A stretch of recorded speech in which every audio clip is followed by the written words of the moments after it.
murder and everything else. My name is Joy.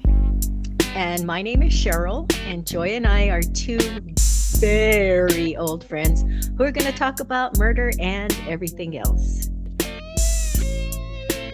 Okay, guess what I did this morning? You brushed your tooth? I had a colonoscopy. Oh my OMG. God. Yeah, and you know what's funny? I thought maybe my butt would be sore, but it's not. I mean, because not only did I have to go to the bathroom about 60 bazillion times over the last 20 hours, but I also had a camera up there this morning. They were up there Right? looking all over the place. They were looking at my tonsils, they were looking at my lungs. And guess what? It's not even sore. There's no like irritation. I mean, I was thinking it was going to feel like, I'd been riding on a horse or something, No, but you know nothing, what? I have to say that I thought that too. I would think you'd feel some type of something. right? You'd feel something. No? I know. I mean, Interesting. guys, let me just tell you, if this is your first time listening, you are in for a real treat because this was my first colonoscopy. It was just a routine checkup. I did the shit in the box 2 times and the shit in a box because everything turned out okay. I got to push off the colonoscopy for a good few years. So this is the first one. And everybody was right. It's not the actual procedure that sucks. It's what like leads up to the procedure. And but even that's not so bad. It's just the drinking stuff, the stuff you drink. Because Yeah. I was afraid I was gonna have like stomach cramping and like gastrointestinal distress. It was very smooth, like, there was no pain. I mean, my stomach was making a lot of noises, and I could only imagine it was like a wind tunnel in there, it was like, "Hello, hello, hello, hello." So, there was nothing in there, and, and yeah, but I've had about 16 meals since I got home today, To so make up for it. so everything's getting back on track. Let's just put it that way. How so Ooh. how long didn't you eat before how long Well, how's okay. Okay, first of so all, explain what shit in a box is. okay, 'Cause so I what don't you know if do people know is what they that send is. you this little kit. It's called Cologuard or something like that. And which I love the names. That's what I It's said. like nobody's gonna confuse that for, a dental dam, right? So anyhow, it's a little kit that comes and it has like a little vial and a little thing that looks like a Q-tip and um and then it comes with an envelope and then you're supposed to and a piece of tissue paper and it's very detailed. They tell you put the tissue paper on the water in the toilet before you're gonna do you're gonna go Do the and do a dirty. number 2. And then quickly before the tissue paper dissolves and the poopy flops down into the toilet, take the Q-tip and swab the poop and then stick it in this teeny tiny little vial that's Ugh. your hands are shaking because you're like, Um, am I gonna get it in? Am I gonna get and then you get it in and then you have to close it and then you have to stick it in the padded envelope and then you have to go and pay for postage, which is like, um, hi, I waited 35 minutes in the line at the post office with an envelope that's carrying my human excrement. I just wanted to let you know that as I'm waiting here. And of course, a- as if the postmaster, or whatever, didn't have enough on their hands already with the 35 people out the door, then here comes me with an envelope that says Cologuard. So it's all great. Oh, and don't worry, that's just coffee I spilled on the white envelope that says Cologuard in big letters. It's not anything weird like I couldn't get the ear swab into the small vial. And then So I did that twice, which How accurate is that thing, though? I think they look under a microscope, and I'm pretty sure what they're looking for is they're looking for sea monkeys. I think they're looking I think they're looking for corn that hasn't been chewed up completely. Because remember we talked about how corn goes in and comes out exactly the same. And I the third, know. and they're also looking for blood. So if you have blood, obviously, then that gives them like a little bit of like a red flag, like, uh-oh, something's happening. We got to Mm. check that out. So anyway, in preparation for this, I just want you all to know that I got the anal bleaching. I also got the waxing, just in case. I just wanted to make sure while they were taking those pictures down there that everything looked nice. I'm just kidding. I didn't get the bleaching or the waxing, but Wanted to. I have pictures. And so I'm here to tell you if anybody wants to see them, I will not be putting them on our Instagram, but it's You can very reach out. fascinating. Very fascinating. Reach out one on one if you know who I am, and I'd be happy to send you a little like sneak peek because I'm going to be putting them on our Christmas cards this year. If you didn't tell anyone what it was, you really you can't. I mean, it's like a mystery. I wouldn't Yeah, know what that was. it looks like calamari. It also looks like the rings around Saturn. I could put them on our Christmas card and tell people And I no went to one would Saturn. know. Yeah, It's I could true. tell them No I've one been would to know. Mars. I mean, it Hmm. literally looked like another planet. Merry Christmas. And it was Uranus. Get it? God. Oh Ah, man. anywho, that's what You I've did this been morning. doing with all my free time. Um, yeah. So, Cheryl, let's head on into updates. You got any All updates? right. I have an update. Now, by the time this comes out, it might be a couple of weeks old news, but a trial date, or at least a trial month, has been set for Brian Koberger. It's going to Ooh, be currently it's set for June of 2025. So we are going to have to wait what? almost a year. God. Yeah, well, they just got a lot of evidence and a lot of stuff that they have to prepare for. But yes, the Idaho murders, the suspect and the person that's going to be on trial, Brian Koberger, should be next June. Hopefully, it doesn't get pushed out anymore. But yeah, that came up on my feed this morning, Wow. so that's pretty big. Yeah, Well, I'll tell you right now, I do not enjoy watching trials, but I will watch snippets of this one, and Cheryl's going to probably watch it. So we'll I will definitely watch. be doing updates or another Oh episode yeah, on this. So oh stay yeah. tuned for that. I'll watch every single minute of it, like I did with the OJ trial. Oh, gosh. I also want to tease, guys.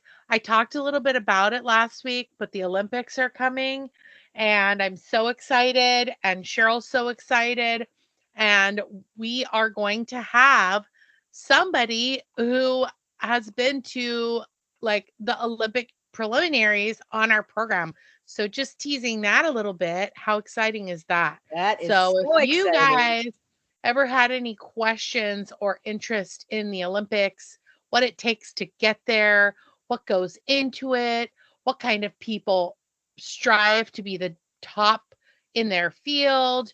You're going to want to listen to that because we've got a big fish on the hook.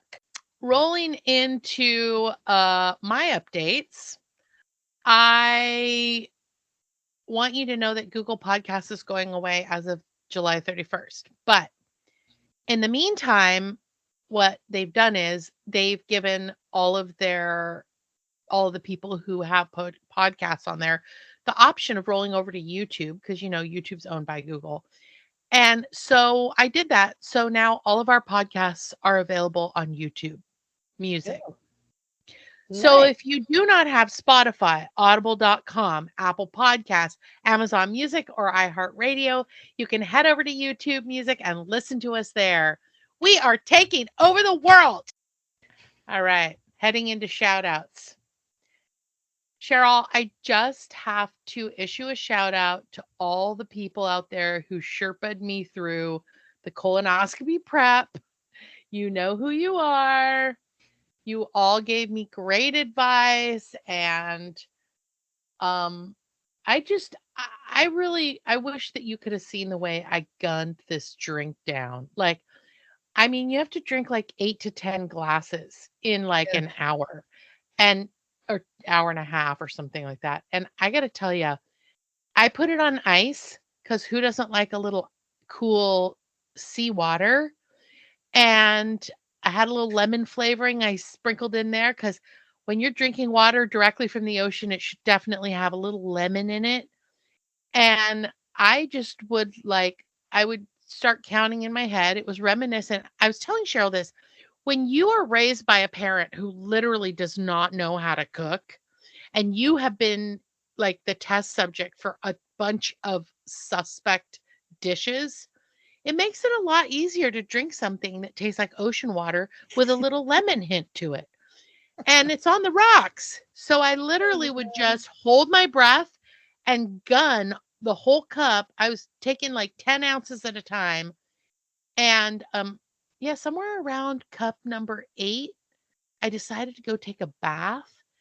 And between the 8th cup of this drink and the warm water marinating my body, the magic just happened. So, but anyway, I really appreciate everybody for checking in on me. And, you know, I just, I feel like after last week where I talked about the shardy sharts, and now this week, or maybe that was a couple weeks ago, I got to tell you, it's a lot of, I feel like my life is headed in a direction where there's going to be a lot more conversations about poop. Mm-hmm. That's what Yeah, happens when you get older. You should give a shout out to whoever was in the house with you and had to deal with the fallout. No pun intended. exactly. Well, I'll give them a shout out too, although they stayed really far away from me. I I bet can they tell did. you, because between that drink, running to the bathroom, the noises coming out of the bathroom, and then also me screaming no and running away from Gabe when he came at me with the cup, and also like having to clean all the bathroom. I mean, it was just, I really appreciate the term shit show. Okay. Anywho, Cheryl, you got any shout outs for us? Okay, you guys, I am back in business. I no longer have to use hotspot for my iPhone because Lastarza, I'm not going to say his last name. I'm just going to say Lastarza J. He hooked me up and I have my Wi-Fi back and I feel like I'm Yay! back in civilization. And the stars are shining on you. That's right. That's right. I bet he See? never heard. See what Bet I he did never heard there? that before. Uh-huh.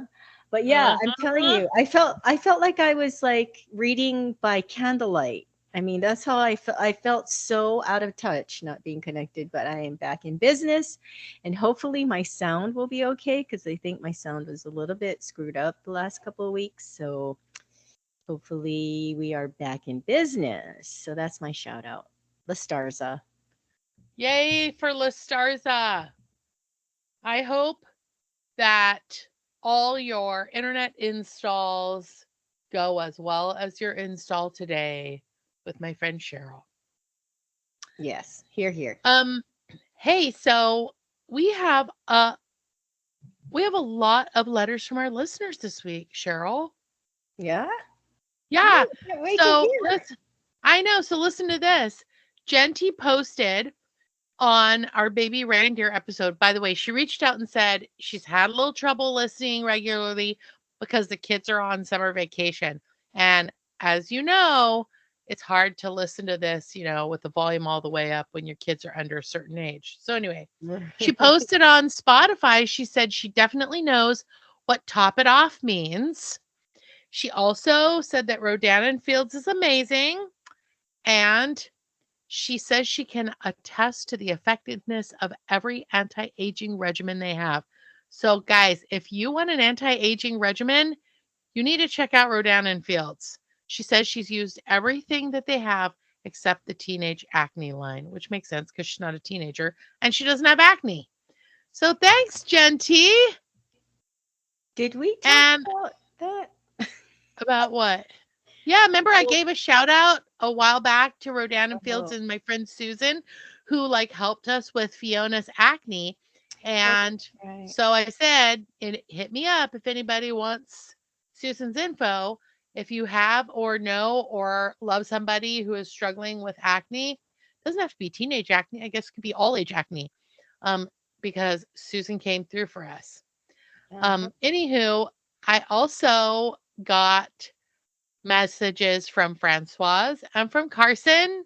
Carson said she listens to us while she's driving for, I don't know if it's DoorDash or Uber Eats. I can never remember which one it is. And also, I had a great conversation with Jason, a guy I went to high school with. Hey, Jason. He says he listens to us at the gym. Isn't that a Oh. great time to listen to this at the gym while you're like on the treadmill or you're lifting weights or you're falling off the rowing machine? Anyway, thanks for the listens, guys. We so appreciate it. And also, I'm here to tell you that our listens are off the charts. I sent Cheryl a little data about what's happening right now with our listens. We've never had so many listens. It's so exciting It because this time is. last month, like, I mean, I don't think we could scrape together 12 people. So, yay. And now we have 13. No, we have what? Well, this is going to be a couple weeks old, but as of this time, we've what, tripled? Oh, yeah, easy. On just Quadrupled? Spotify, we've tripled our listens. Just Spotify. Awesome. Guys, this is so exciting, but we get so much data now. We have data on Spotify listeners, audible.com listeners, web browser listeners, Apple Podcast listeners, and then other. I don't know who other is, but thank you, other. Anyway, on that note, we are heading into this week's topic. It's summertime in the northern hemisphere. And for some of us, that means swimming pools and sleeping in, working at a job that you know you'll only be at for 3 months. For some of us, it means road trips, it means airplane trips, it means sand in your bathing suit, it means blisters from those flip flops, because they cut up your feet. It's sleepless nights in hotel rooms while you listen to your parents snore, all kinds of awesome summer things. And so this week, we're going to talk a little bit about some summer vacation stories. I'm going to read a couple that were funny that I found online. And then what I'm going to do is I'm going to tell a couple of my own personal summer vacation stories. Um, and I'm going to try to keep names out of it just in case somebody wants to sue me for these stories. I can't All wait. right. You have the best stories. I don't know about best, um, but I do have some stories. Anyway, the websites I used were readersdigest.com, Google, Wikipedia, and what's that one that makes the maps? I don't remember. Anyway, I oh, Google Maps. There you go. That's it. That's what I was thinking, but I was like, there's no way that's what she's talking about. Yeah. Anywho, um, I the first story I'm going to read is it's called Seeing America. When I was a child, one of 5, our parents left nothing to chance when preparing for our summer vacation. Lists were made and trunks packed weeks in advance. On the morning of the trip, a final check was made.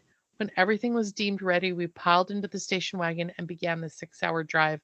Then, sometime into the trip, our mother realized that something was missing, one of my sisters. We drove back home, where my father found her sitting on the toilet. Oh, oh my gosh. That I guess story comes to us from George Dosher from Hillsborough, New Jersey. George, thank you. That story is hilarious. What I want to know is how long did it yeah, how take? far How did many they get? hours, yeah, were you down the road? And also, how old was your sister? Was she 4 or was she 14? Because that could be catastrophic. Right. It could have been a home alone situation. I Um, know. that is hilarious. Yeah, more details. We need more deets, like how old and yeah, exactly. And how long were you on the road Right? before? And who noticed? And how did it come about? Like, I know. And so how many children did you have that you could actually forget one? well, he said five, right? Didn't he say I was one of five or something like that? Oh, yeah. I have ADHD.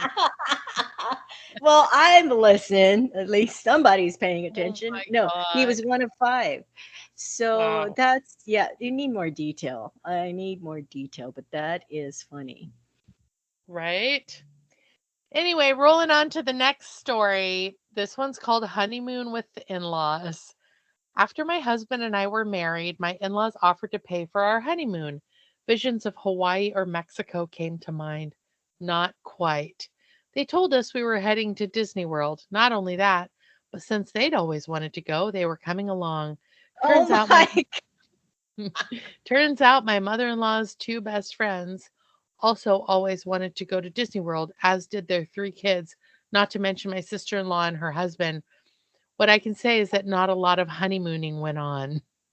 oh That my that God. Are story comes you? from Christina Bates from El Cajon, California. Okay, I'm just going to interject here and tell you that I actually have a story that is Similar? almost exactly like this story. So, Uh, I have a sibling that got married in another country to someone from that other country. And I went to the wedding along with a close friend and a cousin. And that's because we were flying halfway around the world. So there are a lot of relatives there. And also, I was 26 when this happened.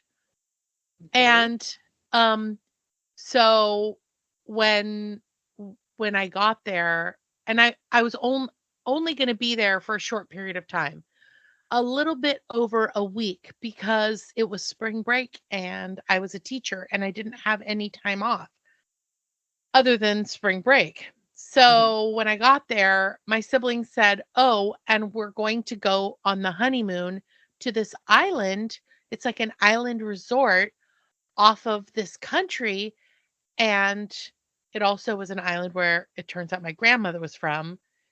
And we also got you and our cousin, our male cousin who went, tickets to go with us." And I don't know about anyone listening, but I don't know how many people go on someone else's honeymoon. Yeah. So I was kind That's of left scratching my head. So when we get to the island, we go to the hotel to check in, and my new sister in law says, "Don't worry, I'll share a room with Joy, and you can share a room with our male cousin." And I look at her and I'm like, "Are you crazy, girl? Like you just got married." I'm like, "This kid is my cousin. I can sleep on the other side of the room from my cousin. Plus, it's not like anybody at the hotel knows we're cousins." And so that's what we did. We went everywhere they went for the oh 3 my or 4 days God. that they were on their honeymoon. We took all these, like, romantic, picturesque pictures of them, and then we would, like, ham it up and act really Oh, stupid, like we were pushing each other off a cliff, or we were trying to punch each other in the face, or he was yanking on my hair and, like, trying to kick me. I mean, funny stuff like that. And then every night when they would go back to their hotel room to do honeymoon stuff, we'd open up the wet bar and clean it out. And I can tell you, by the end of the 3 or 4 day honeymoon, I was so sick of my cousin, I wanted to strangle him. But Oh my God, that's hilarious. So they possibility is they needed a personal camera person to come along mhm. so they could take pictures of them. They didn't have to do selfies. They didn't have to ask strangers to take the pictures. Um, Also, that's not a good start to a marriage. But Well, they weren't bothered. Whose idea was it? Your it sibling? was they had already bought the tickets when I got to the No, country. both of Like, them were in oh yeah. agreement. Oh yeah, Okay. and you know what's crazy is like I don't know for those of you listening, if any of you out there have been on someone else's honeymoon with them, please write in and tell. Because I've never met anyone in my life who's ever gone on someone else's honeymoon. Like, Oh, and I've told this story multiple times. that I mean, is I'm sure so funny. culturally there might be cultures out there that don't do the traditional North American honeymoon. They just, jump from the frying pan into the fire.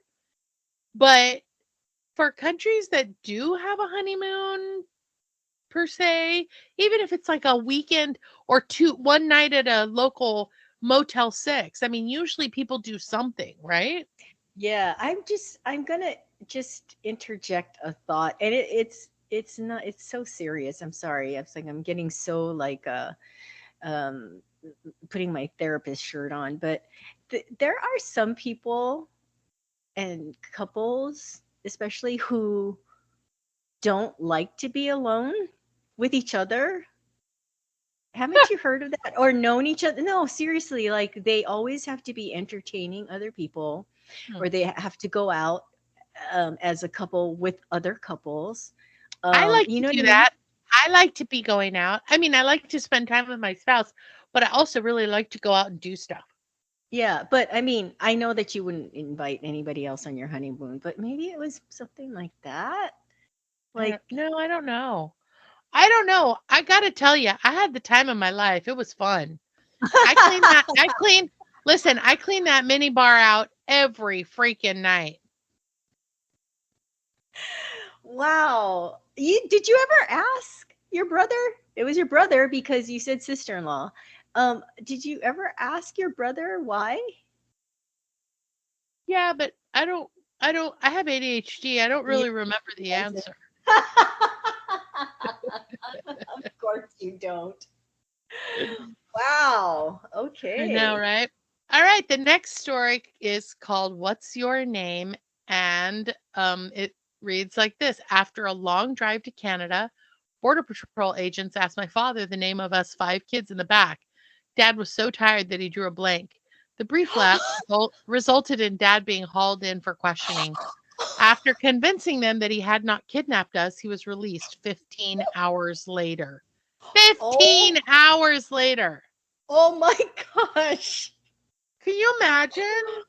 That is so funny. I mean, it's not 15 hours, that's but to be that tired that you draw a blank on your own kids' name. I know, right? Oh my God. So funny. What? That is so funny. All right, and the last story I have to read, it's called Mass with the Pimp. During our trip to the Vatican, we had tickets to see the Pope say Mass, and my 5-year-old daughter was extremely excited. Sadly, she fell asleep before he came out and didn't wake up until the event had ended. When she did, the first thing she asked was, "Did I miss the pimp?" That comes from Madeline Sweeney, New York, New York. Oh God. Isn't That that is funny? so funny. So I Oh, have a good Pope story. okay. So I was probably 22 and living in Europe, and my aunt came to visit, and we went on a tour, like an organized tour trip with other students and chaperones all around southern Spain for about 10 to 12 days. And then it was spring break after that. So my aunt and I went to Italy and Greece and France and Switzerland And you know that thing that Americans do, see 25 countries in 3 days. Yeah. Anyway, um, we were in we got off of a train in Rome, picked up a map. Back then you had to pick up maps, folks. They came on paper.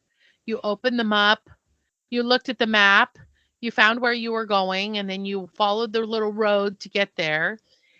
And we walked from the train station to the Vatican, which is no short walk. And there were hundreds and thousands of people in Ugh. front of the Vatican.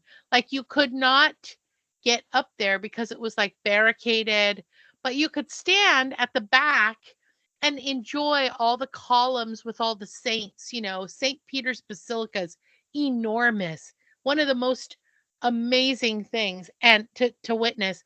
And there's all these columns, and the statues of the saints are at the top of each column as it leads up to the front of the cathedral, to the entrance. Well, there was a stage up there, and some dude's like prattling on a microphone, and so I pull somebody aside. Now I spoke Spanish, not Italian, but you know there are a few similarities. So I asked the guy, I'm like, excuse me. I'm like, who is that up there talking? And he says, and he looks at me and he's like, "Oh, stupid American." And I'm like, "What?" I was like, "What's happening?" And it was a Sunday, and he goes, "It's the Pope." Oh my And God. I was like, "Oh, oh." So I look at my aunt. I'm like, "Hey, that's John Paul II up there going on and on." And she goes, "Who's?" And she looks at me. She goes, "Who's that?" Who's that? I laughed so hard. I go, "It's the Pope." And she goes, "Oh, okay." I was Well, tempted to say it's one of the Beatles, but she probably would have said, "Who's that?" right. But wasn't he dressed in his Pope Yeah, but attire? there were thousands of people, and he was the size of a small ant. So I couldn't Oh, really got see, it. you know, you can't really see him. And Oh, got there's it. so much going on. And also I was 22. I was way more concerned with other things like, did I look cute? How many hours of sleep I hadn't had? Why my clothes smelled funky? You know, stuff like that. Yeah. Oh my God, that's hilarious. Anywho, okay, so now I'm going to tell a summer vacation story about when I was a child. Um, I was between the ages of 6 and 10. So I was probably in the middle somewhere, let's say 8. And one of the things that my mom liked to do was she liked to have an RV or buy an RV or whatever. Maybe I don't think she rented them, she owned them. And then load us all up into the RV and drive across America. And that was summer vacation. And in my mind, those trips took 6 to 9 months. But it turns out in reality, they only probably lasted 2 weeks, which was Uh, enough time for so, us to hate sitting in the back of the RV, even though we didn't have seatbelts back then or child seats or baby, you know, those little car seats. And also long enough to make me, you know, hate my siblings and, you know, all those fun stuff that goes along with going on 6 to 9 month road trips across America. But anyway, we we ended up going to, it was either Michigan or Illinois. So here's another little known fact for those of you who are not Asian American, and that is, if you know Asian people anywhere in the 50 states, it's okay to show up at their house. That's what Asian people do. They just show up, and I'm just going to narrow it down to Korean people. You show up and you go, "Remember us? We used to know you from blah, blah, blah." And then the Korean people go, "Oh, come in, come in, come in." And then you park your RV in front of their house and stay for like 3 days. six And to that nine months. way, yeah, that way you don't have to, or 3 months. That way you don't have to pay for the KOA campground. And also, that way you get a nice home cooked meal, you know, at least Hmm. once a day. You know, you don't have to eat out of a cooler. So we had gone to stay with a nice family, either in Michigan or in Illinois. But I specifically remember this was not a Korean family. Um, and they had a little girl that was probably 2 years younger than I was. And she was at that age where every time I would pick up one of her toys, you go to someone's house, you've been cramped up in an RV all summer. So you go to someone's house and they've got toys. So you want to play with their toys. And every time Right. I pick up a toy, she'd run over and grab and go, "That's my favorite toy." And I just got so tired of it because and her mom was busy talking to my mom and they're catching up. And so it wasn't like she was paying that much attention to what was happening. A couple of times she would say, "Oh, no, we have to share our toys." But I'm one of 4 children. Um, I'm surprised I even had my own toys. But this little girl was one of 2 kids, and her older brother didn't play with her toys because, she had dolls and stuff. Remember, this is the 1970s, and Mhm. he had all of his trucks and planes, right? Um, so there was no playing with she wasn't playing with his toys or vice versa.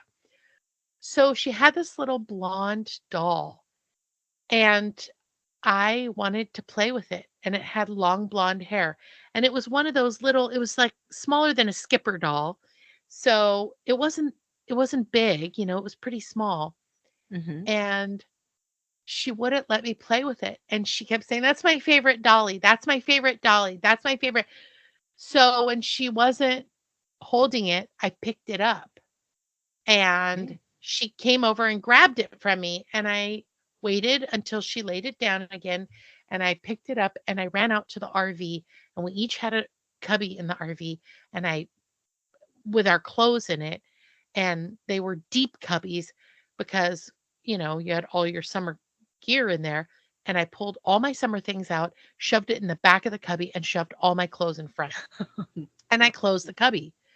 And when I went in the house, she was crying. And she looked at me and she said, "She took my dolly. She stole my dolly." And she was crying. And I was like, Mhm. "How does she know I took her dolly?" Because I'm thinking to myself, there's no way she saw me. But she had, we'd been jockeying over this little doll. Mhm. So I said, "No, I didn't." And she said, "Yes, you did." And we went back and forth several rounds. And her mom sat her down and she's like, we're not going to call her, a liar. You're not going to call her a thief or a liar. She didn't take your dolly. It's just been misplaced." And I said, "I was playing with it, but then I had to go out and brush my teeth or something. And I came back. I don't know where it is." Of course, now that I think about it, of course the mom probably knew I took the doll because Right. her kid was being a screaming brat. But I mean, when we get to the end of the story, you'll find out so was I. So we went to sleep that night. My mom asked me, "Did you take the doll?" And I said, "No." And I was a very shy child. So my mom didn't press it. So the next Mhm. morning we get ready to go. And the family came outside to say goodbye. And they're all standing in front of the garage. And my mom had pulled the RV head into the garage. And at the top of above the seat where my mom would sit and my grandma would sit was this like overlook area where the 3 of us kids would sleep, the older kids, and we had sleeping bags. And remember, we were little, so we fit up there. It was probably the size of like a double bed, but you can cram 3 little kids in there. And I crawled up there, but there was a window. So you could see our heads up there. And Mhm. you could open the screen, so the window, so that it was just a screen, so you could talk to people. And I crawled up there with the dolly, and as my mom's backing the RV up, I take the dolly's hand and I'm waving goodbye to the little girl with the dolly's hand. Oh my god. And I look at the little girl and she's screaming bloody murder, and she's pointing and she's going, "She has my dolly!" And she's just screaming, and I'm waving goodbye. And Oh. then I run we're still going pretty slowly, and I go and shove it back into the cubby because I realized, that my mom could stop or somebody in the car's gonna go, I have to go pee, and then we're gonna have to Exactly. That's what talk I to was those people picturing. again. No, and then when we got to our first rest stop to go pee, I actually took the doll out and threw it in the trash because I knew that if my mom found it, she would be tanning my behind that night, and I did not want to get a beating. So, and yeah, that in the Oh my God. 1970s, guys, in the 70s, your mom took her shoe off and she like smacked you a good 15 times on the rear end and you couldn't sit down. That's what we like to call corporal punishment. So anyway, Did you say how old you were? I Sorry, was at the beginning. probably 8. Oh, that's what you said, between 6 and 10. Yeah. Yeah. And how old was your cousin? Oh, the little girl, she was probably 5 or 6. 2. She was 2. I was picking on Nah, she was probably 5 or 6, but that is a terrible, terrible, Oh, terrible you story. are mean. Kids, Oh, man. don't kids, don't steal, okay? Don't do it. It's Did you not ever nice. did you ever tell her when you guys grew up? No, we never saw them again. Oh, oh, okay. At least at least to my knowledge, I never saw this girl again. She's probably in a padded room screaming, "Where's my dolly?" Ah, oh my god. Years and years of therapy. We have no I know, idea. right? Anywho, did you ever Oh, steal anything from a friend or like a family member, Cheryl? no, not that I can remember. I was afraid of getting in trouble. I don't think I Yeah. ever did. Yeah, not that I can remember. It doesn't mean I didn't. I'm just saying I don't remember. Hmm. So that's not saying much. So interesting. Oh, so Uh, it sounds like you just wanted to torture her. You didn't want the doll. I didn't, but because she was so attached to this doll, I just wanted the doll. Oh, I wanted to see if I wow. could get away with it. And you know what's funny is I don't remember ever taking anything else as a child ever again after that. I only remember that one incident. Maybe maybe you regretted it later. Did you? I'd like to think you did. So much so that I threw that doll away at the first rest area. Right? Uh, I don't know. Oh gosh. Anyway, the next story that I'm going to tell, and the last story, because I could go on and this could be like 300 hours long, is a good story. And I'm just going to tell you guys, before I tell this story, I just have to issue a disclaimer. Um, when you travel in and out of the United States to other countries, there's a list of rules that accompany traveling to other countries. Please follow those rules. They're not just for your safety, but they're also for the United States government safety and also for like diplomatic safety and for the men and women who defend our freedoms every single day. Okay, so that's what I'm going to say about that. Oh Follow god. the rules. Okay. I'm It took me scared. it took me a long time to be a rule follower. Um, okay. So when I was 13 years old, this story starts when I was 13. When I was 13, I think I've talked about it before, belonged to a very fundamentalist religious group. And one day my sister came to me and she had a pen pal in East Germany. That time, East Germany was communist, West Germany was not. And she said, my pen pal has a friend. He is 16 or so, and he wants to practice English and he wants to know if you or somebody you know would like to write him. And I said, sure. And at the time, I collected stamps, so I had an ulterior motive, and that was that I would get these coveted stamps from East Germany that nobody else in my stamp collecting group of just me, my brother, and my sister would have, which is Mhm. crazy because my sister was also writing to someone from East Germany, but whatever. And also, where are the stamps nowadays? I don't even know. I think I threw them out. So anyhow, that's how valuable they were to me. So Right. but once upon a time, I had a huge book and I collected stamps. Aw. And Yeah, and these were anyway, whatever about the stamps. But so I started writing to this guy. His name was Andreas, and he was a ginger, a tall ginger. Oh, how And funny. yeah, Who I know. knew? And You have a type. You have a type. he would practice his English, and I would help him practice his English because I wasn't learning German. And his letters were great. I mean, I think I still have some that I've saved. They're great. His penmanship looked like something from like the 1920s. And he used like an inkwell with like some kind of Oh, ink God. pen. Oh yeah, yeah. They were just Wow. so beautiful, and the paper was like a thick parchment. It was just like something out of like a period piece. But and over the years, I would send him, like a photograph from school here and there, like your school picture. Or one time he said he was taking guitar lessons, so I would send him a book of guitar music. I mean, I was a kid, so I didn't have a lot of money, but mostly I would send him postcards and snapshots or photographs from school, like those little pictures, that you would cut up and trade with your friends. So then my freshman year in college, I was living in Spain and I tried to go and see him with my sister.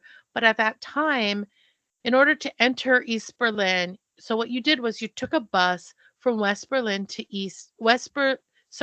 from West Germany to West Berlin. When you got to West Berlin, you had to buy a day visa and then you had to exchange so many Ostmarks, which was like East German currency, or Deutschmarks or whatever, and then you had to cross over Checkpoint Charlie, and you could spend the day in East Germany, but then you had to come back at before nightfall, and whatever money you didn't spend could not be converted back into Western currency, and you had to take that East German money and you had to give it back to them Oh, because wow. it was like going to North Korea or Cuba. It was a country that was closed off.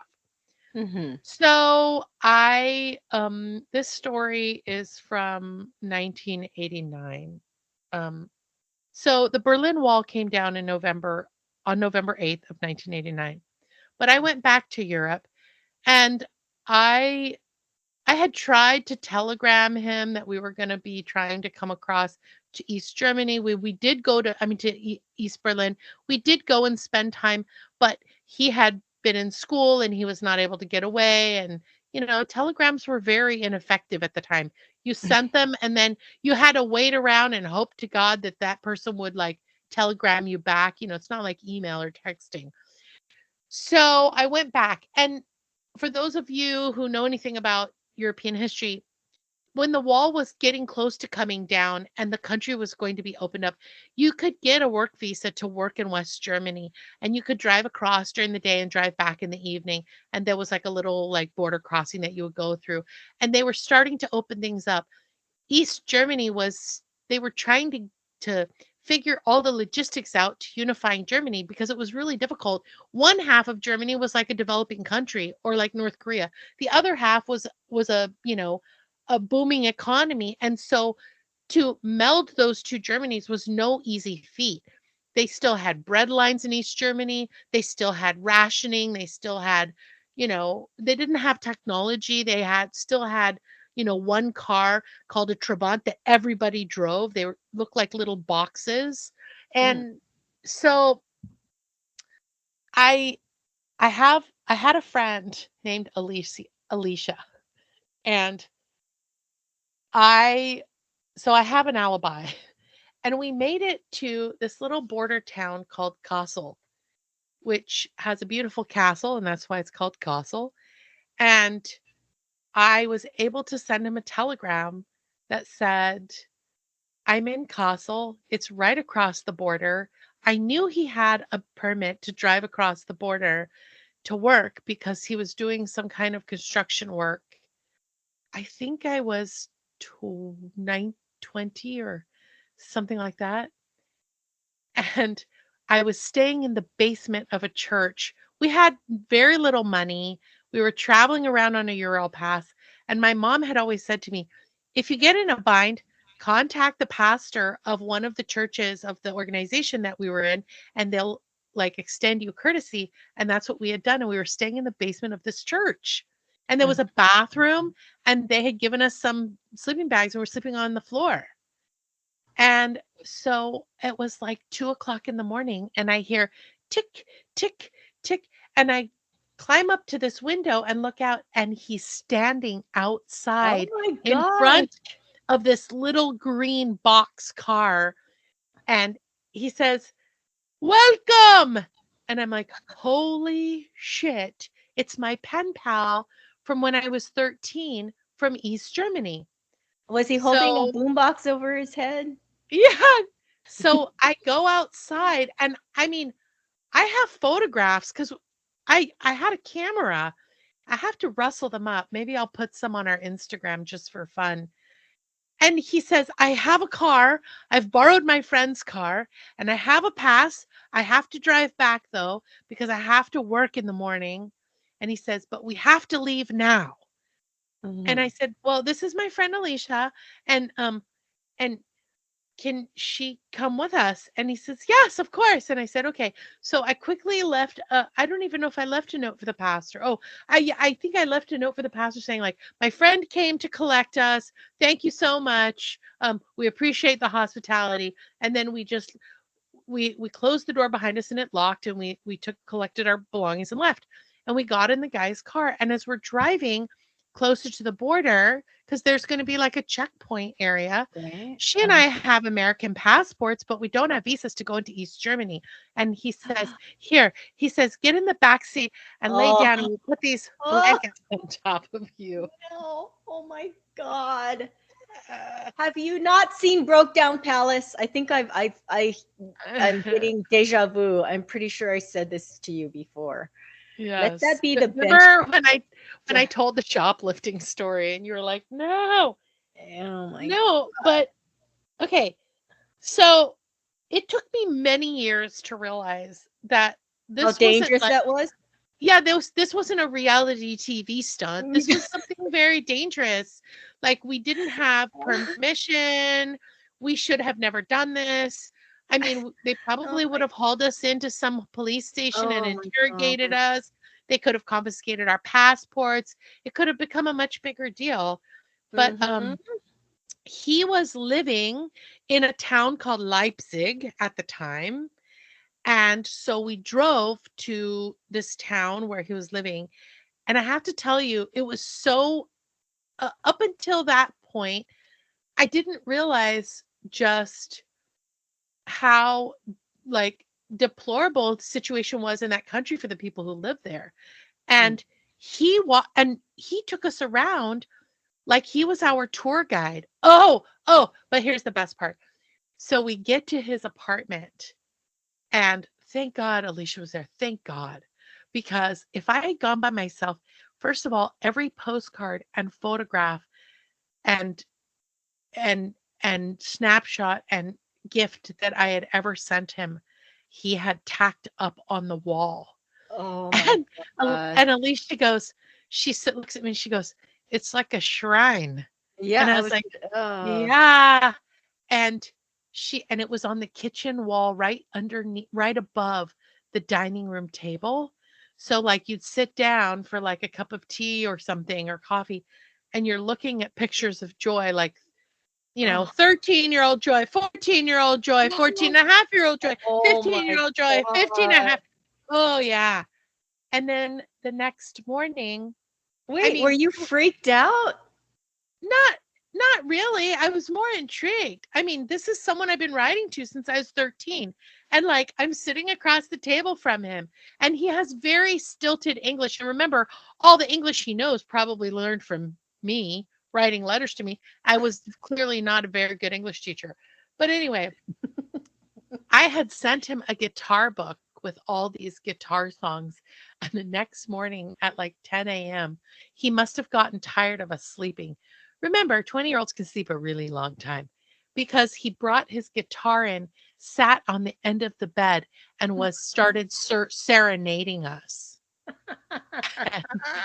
And I remember Alicia jumped about a mile up in the air, and she's like, Oh. what the hell is he doing?" And I was like, "I'm not really sure." And he's singing songs, and then he holds up the book and he goes, "Do you recognize this book?" And I'm like, "No." And he's like, "It's the one you sent me." And I'm like, "Great. We're trying to sleep." Anyway, for the next 5 or 6 days, we were there a good chunk of time, at least a week. Um, Uh-huh. we took either the public transportation, a train, or he drove us on the days that his friend would loan him this Trabant. We drove to Magdeburg. We drove to a place called Friedensau. We drove to Wittenberg, and then we drove to back to a place called Niest, where we waited to drive back to Kassel.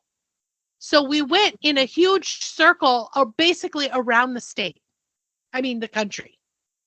And you weren't afraid of going out No, it was like such once an you adventure. oh, okay. And I was 20. It never occurred to me that what I was doing, I mean, he did say, let's not try to call attention to ourselves because, you know, we don't want anyone to stop us and ask us questions. Mhm. But, you know, And here you I are, mean, your Korean self in I'm sorry. wearing wearing my American gear with my backpack, you know. I mean, Trying to look again, inconspicuous. right. Right, but luckily for my friend Alicia, she had red hair. She's also a ginger. So she just kind of, you know, beautiful, like, you know, peach complexion, you know, with the little freckles. She blended right in. Okay, and they just thought, "Ah, well, she must be okay. She's with the Yeah. ginger."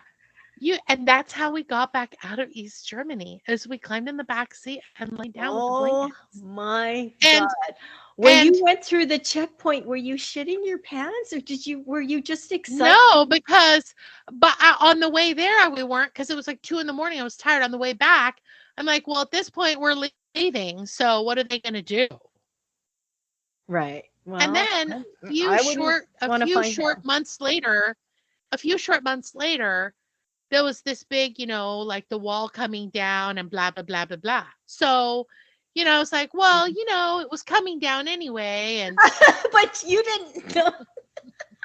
Oh my God. Oh and my it God. never. And I saw Alicia 2 or 3 years ago, and we talked briefly about just how crazy it was, because remember that story about that kid who went to North Korea, Otto Warmbier, who came back and Mhm. what had been in like a work camp and basically ended up dying shortly after he came back. So Yeah. of course, you know, thinking about like the things that have happened when people fuck around in other countries, Yes. you know, No. it's not a something you joke around about or take lightly. I mean, we didn't do anything that was illegal once we were there. Like, we didn't buy drugs or take drugs, or, you know, we were basically with my pen pal who gave us a personal tour of East Germany. We got to see the bread lines where people would wait out and down the street. We got to ride this old steam train from God knows when, that's belching out all this, like, you know, um it looked like something out of a movie. I mean, you know, these little cars, there was like 4 cars on the street because nobody had cars. It was just unreal. People were Yep. walking everywhere. I mean, it was Okay. so fascinating. Even the Joy way people has dressed.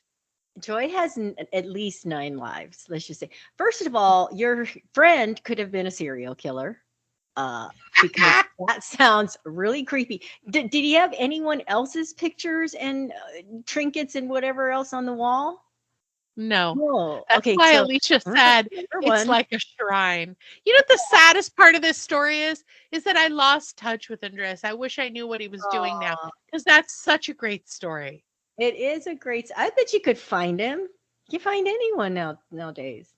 I know. He did And he- tell me that he had left that religious group and had become, like, I don't know, joined a different religious group, and then sent me a lot of like trying to convert me kind of emails, which I ignored.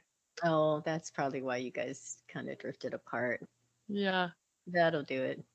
But Oh my anyway, he gosh. kind of, you know what? He was a much thinner and similarly height, like similar in height guy like Conan O'Brien. Mm-hmm. Yeah. And He just had this shock of red hair. Yeah. Anyway, that was my exciting summer vacation story that I decided to share. And guys, I got more summer vacation stories. she's got great stories. Write in if you want to hear about them. That's right. I swear to you, Joy has, I'm telling you, she had at least 9 lives, at least. At least. Guys, I have but a question for you. yeah. What if one of your daughters did something like that? What would you say? If they were Well, uh, uh, well, they can't because Germany is just one country now. well, okay, something similar, or something, you know, comparable. I would beat them. I'm gonna make stick and wallop them. Good answer. I don't know. I really don't know. I'd like to Joy was say a wild child. You- I'd like to say that they're much more well adjusted than I was. Do you tell Again, them these stories? Do they know these stories? Well, they'll know now. I don't think they listen to me. You know, that's the joy of having children is they don't listen to you. Oh gosh. Wow. Well, Anyway, I wasn't kidding when I say follow the rules of your country and all the other countries. And let this be a cautionary travel tale of things not to do when deciding to travel outside of your country of origin. Okay? yeah, Because all of Joy's travel stories, amongst other stories, are cautionary tales of what not to do. that's right. Just want to put Cheryl, that on the record. Cheryl, What's before that? we close, do you have any good summer vacation stories that you want to share? No, no, none that can compare to that. Oh. Well, guys, I'm here to tell you that some of these stories were a crime. But you know what's a bigger crime? What's that, Joy? That we are out of time. That is a crime. Well, thank you for listening, everyone. And don't complicate your day. All creativity, commentary, and opinions in this podcast belong to Cheryl and Joy. Music composed and mixed by Gabe McKeon. Logo and merch managed by Cheryl Callan. Podcast editing, advertising, and social media managed by Joy McKeon. Legal representation provided by John Boljezic. Please like, subscribe, follow, and listen. You can listen to us on Spotify, Audible.com, Amazon Music, Apple Podcasts, and iHeartRadio. And remember, you can find us on Instagram and TikTok, or you can email us at murderandeverythingelse@gmail.com. Bye, fishes.